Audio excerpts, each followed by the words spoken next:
welcome to CrossViewRadio, weekly podcast for Wayne County. I'm John Marino, pastor of CrossView Church in Orrville. We exist to glorify God by exalting Christ and magnifying the gospel for the joy of all nations.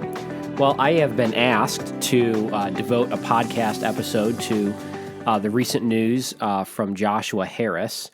And by now, no doubt, you've heard of his apostasy and his divorce from his wife.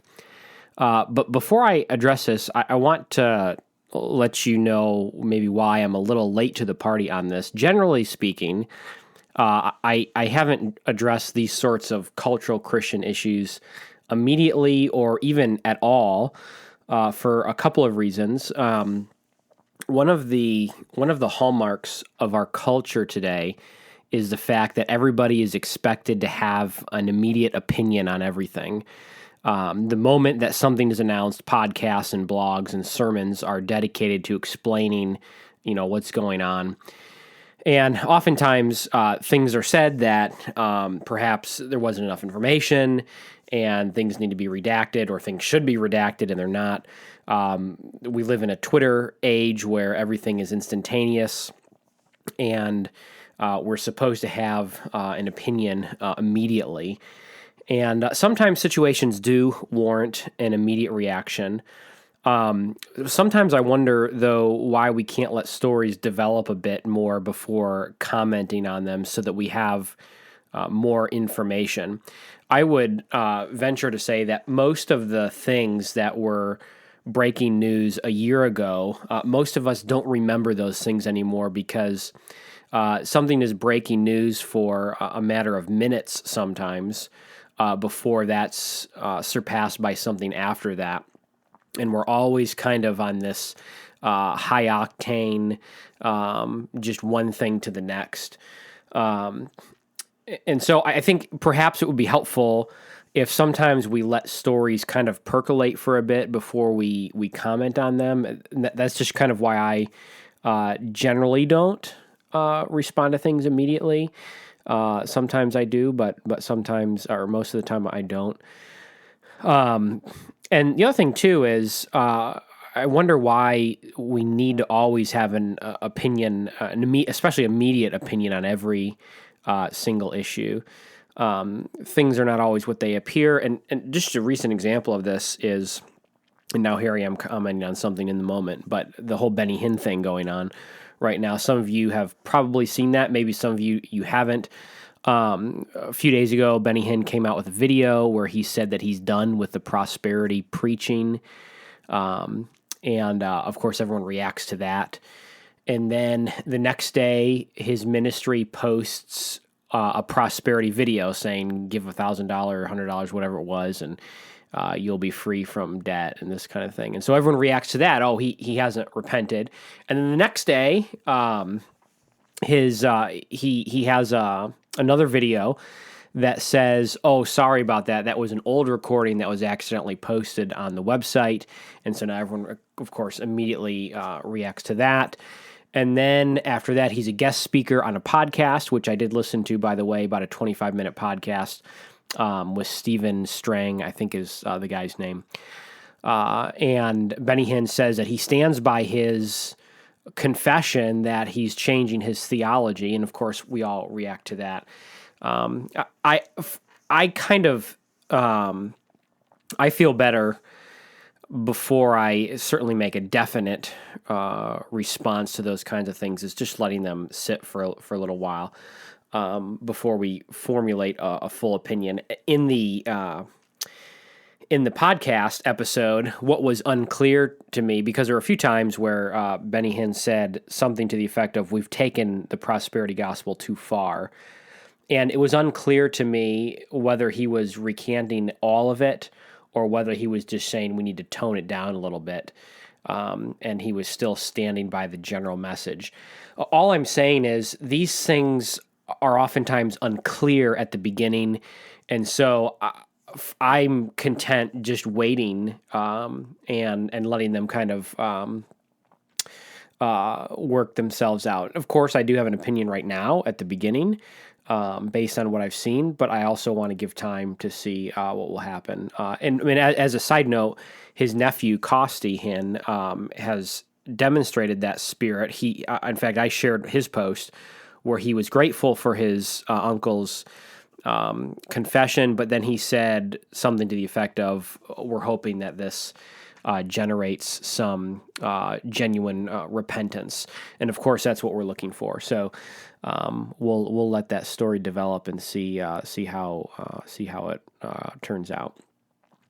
By the way, I'm not against immediate responses, but if we do have to comment on a developing story, let's at least admit at the outset and acknowledge that we don't have all the details yet. So another reason why I don't always comment on developing stories is because I'd rather devote my time to the things that last and are important. I don't want to chase fads around, so I kind of pick and choose what I respond to.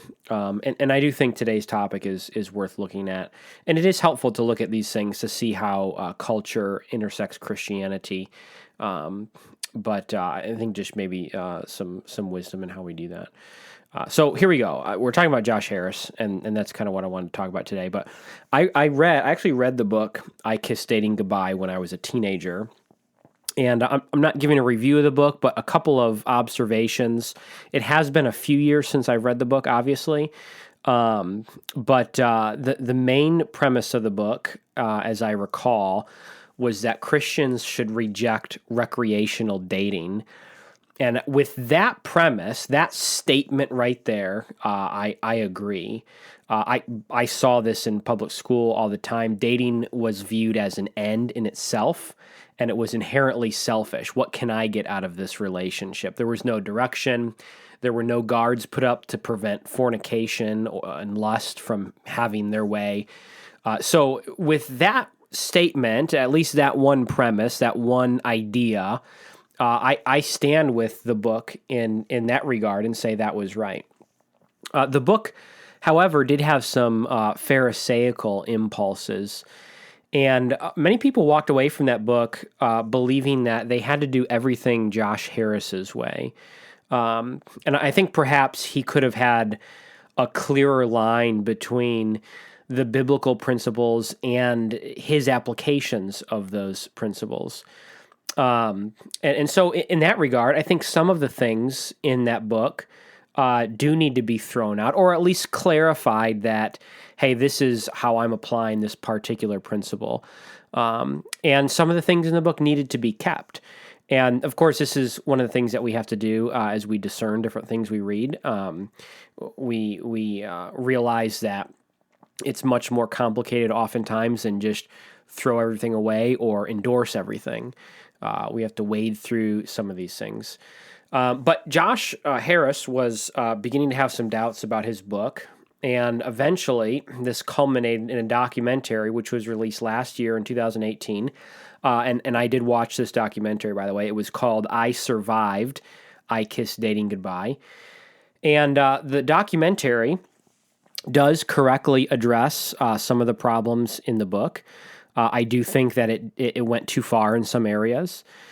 So much so that when you watch the video, you kind of wonder what's going on with Joshua Harris. What is he thinking? Where is he going? And especially, what is he thinking in terms of Christianity? Is this being fueled by something deeper? And of course, as we found out later, earlier this year, I think it was July, there was something deeper underlying his documentary. And of course, in July, he posted on his Instagram account that him and his wife, they were getting a divorce. And then shortly after that, I think it was just a couple of days, he announced that he was no longer a Christian. And of course, you can go right on his Instagram feed, and this is all public announcements. So he announces that he's no longer a Christian. He says that he has fallen away from the faith. And then immediately after that, the next thing that he does is he posts a picture of his first gay pride parade. And of course, this is just no doubt something that had been going on in his life for a long time.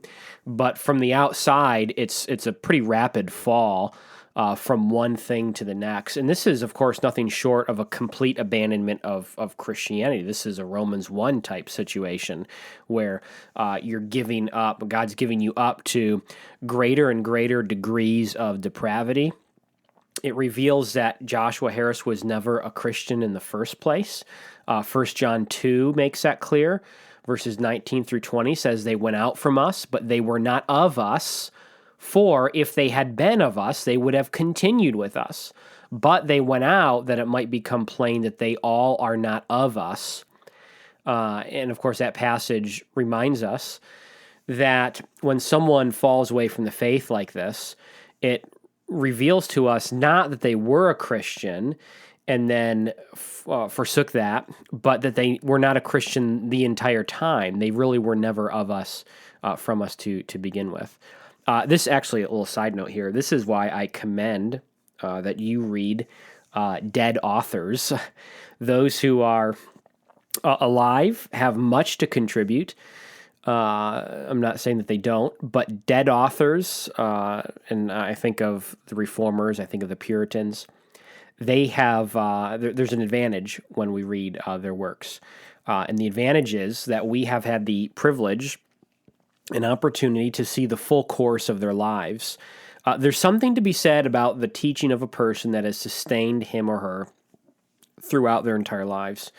And that's a refreshing thing to be able to look to someone who lived out the Christian life from beginning to end without falling away, without having any scandals, and to look on their life and then read their writings and see this is coming from a heart that God was genuinely working in. And so I commend that to you. But back to the point at hand, Joshua Harris, as I think 1 John 2 teaches us, was never a Christian to begin with. And if we learn anything from this, and of course, there's all kinds of people commenting on what the root problem was.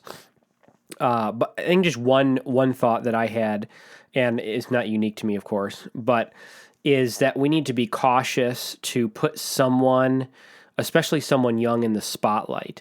I'm not saying that's the only thing that's contributed to where he is now, but it certainly wasn't wise to bestow upon him evangelical fame at that point in his life. Certainly, for him to write a book on dating at the age that he was is something to maybe be a little bit leery about, and the spotlight that he had is something to be leery about.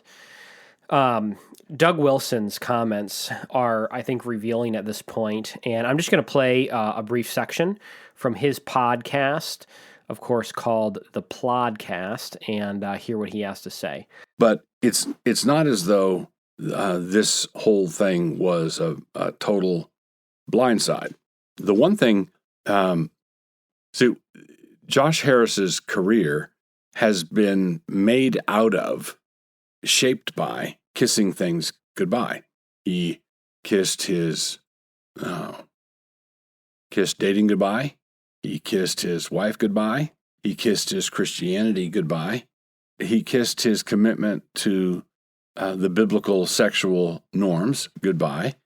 The one thing he's not kissed goodbye is Josh Harris. Wilson is right. Joshua Harris had a ministry shaped by kissing things goodbye. His ministry, at least in terms of what we've seen outwardly and publicly, doesn't seem to be shaped so much by a deep pursuit of Christ, but more of saying goodbye to things. One individual said that Josh viewed everything in terms of a formula. If the formula was right, then life would go right. And if you could just get the dating formula correct, then God was obligated to bless you with marriage. And certainly that seems like one of the ideals that Harris was making in his writings, was that this idea of being single is kind of God's second best for you. And if you can just pull the right strings and do the things in the right order, then God is going to bless you with, of course, the ultimate, and that is marriage. And I do want to be careful here because I don't want to presume upon motives. But I wonder if in all of this, Joshua ever pursued Christ himself. We have a tendency to think like Joshua thought, and that is, life is this big machine, and someone has the magic list, and if you just do all the right things in the right order, God will make sure that everything goes right. It might be God's will for you never to get married. It might be God's will for you to get cancer, so that when unbelievers look at you, they will say, how could anyone have such great hope when they're going through this great amount of suffering? God's will is oftentimes very mysterious and not what we think it should be. And oftentimes, God's will includes us to go through very difficult times and to reveal that we can have joy in those times because of His grace. The problem is that when you apply the formula, things don't always go right. You don't always get the raise. You don't always get the marriage. You don't always get the relationship that you always wanted. You don't always get that boyfriend or that girlfriend or whatever, fill in the blank. Sometimes you do all the right things in a dating relationship and you still get hurt, or you don't ever get married.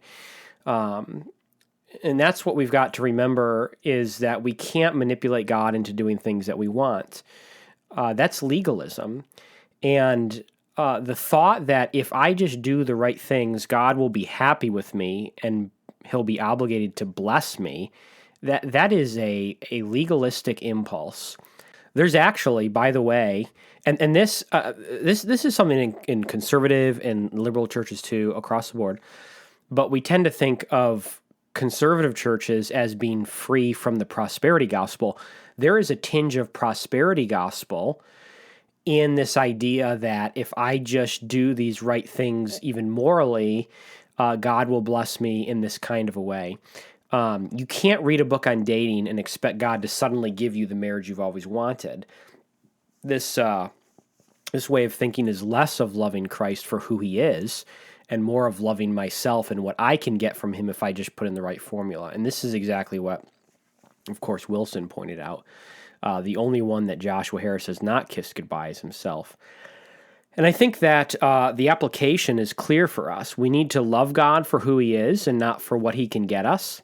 We need to stop thinking of Christianity as a series of formulas that give us what we want at the end. We need to think of denying ourselves and kissing ourselves and our desires goodbye for the sake of knowing Christ more. When I talk to someone who's seeking relationship counseling, I ask them this question: if God ever restores this relationship, will you be satisfied knowing that you have Christ? And there's usually a pause at that moment. Perhaps ask yourself the question: if I never get blank, will I still be satisfied and joy-filled knowing that I have Jesus? If not, it's because you ultimately love something more than God, and that's called idolatry. And if you live long enough worshiping an idol that God doesn't give you, eventually you will abandon God too. But know that you never worshiped God in the first place. You only tolerated Him because you believed He could get you what you really wanted, your idol. Let's forsake our self-motivated idolatry and pray that God would keep us in the faith to His glory. And let's also pray for Joshua Harris that God would bring him to repentance, that he would know Christ, and that he would be saved from his sin. Thanks for listening to CrossView Radio. I'm John Marino, pastor of CrossView Church in Orville. We meet Sundays at 10 a.m. at the Orville YMCA. To find out more about CrossView Church, visit us online at crossvieworville.com.